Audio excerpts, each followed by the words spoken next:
يا شام يا شام وشاماه وعربا، قد كنت في الثغر سيفا مصلة فخبا. هذا عدوك جاس الدار متئدا، فلا سيوف علته لا ولا قضبا. يا شام يا شام، هل غيضت مروءتكم فلا يهب سري يمنع السلبا؟ أليس فيكم سري من معاوية فيجمع الناس جيشا رادعا لجبا؟ أم يصدق القول فينا قول شاعرنا بأن أسيافنا قد أصبحت خشبا؟ ساس البلاد على علم ومعرفة فكاد يزحم في أجناده الشهبا. فلا يجوز عدو ثغره أبدا، وإن يحاول يعد أدراجه هربا. يا شام، أين بنو مروان؟ هل هلكوا؟ أليس منهم بقايا تقشع الكربا؟ كانوا بهاليل، إن تنهض كماتهم ضجت ثغورهم من كثرة صخبا. يا شام، أين بنو حمدان؟ أين هم؟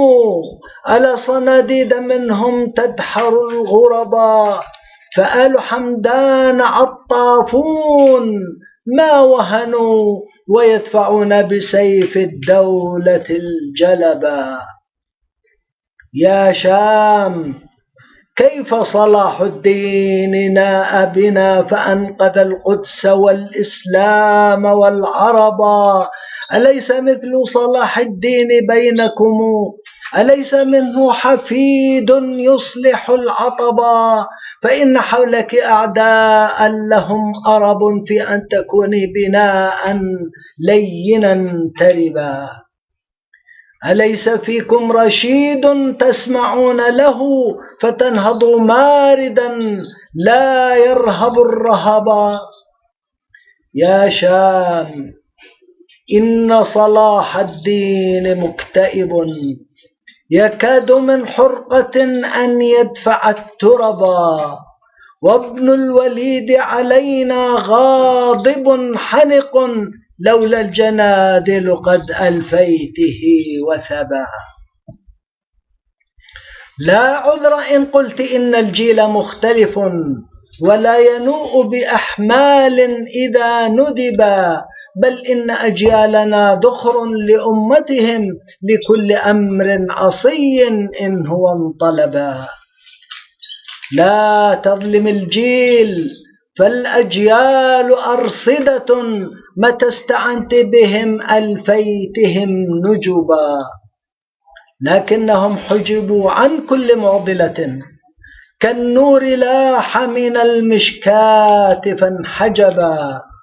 ويسمعون وعودا لا نفاذ لها، فالجيل ذل من الإزواء واكتأبا. أليس من صحوة مما وقعت به؟ إن لم تكن صحوة فالبيت قد خربا.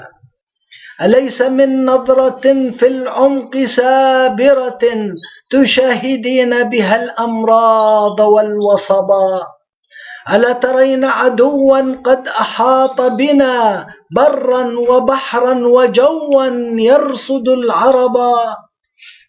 والله ما زاغت الأبصار عن وطني، يرونه منذ أن هنا لهم أربا. يدعوننا لسلام دائم وهم يهيئون لنا الأخطار والنوبا. ونحن نضرب صفحا عن مكائدهم وندعي أنهم أصحابنا كذبا. ترقبوا يوم يجتاحون موطننا، ويوم يصبح قاعا صفصفا جدبا.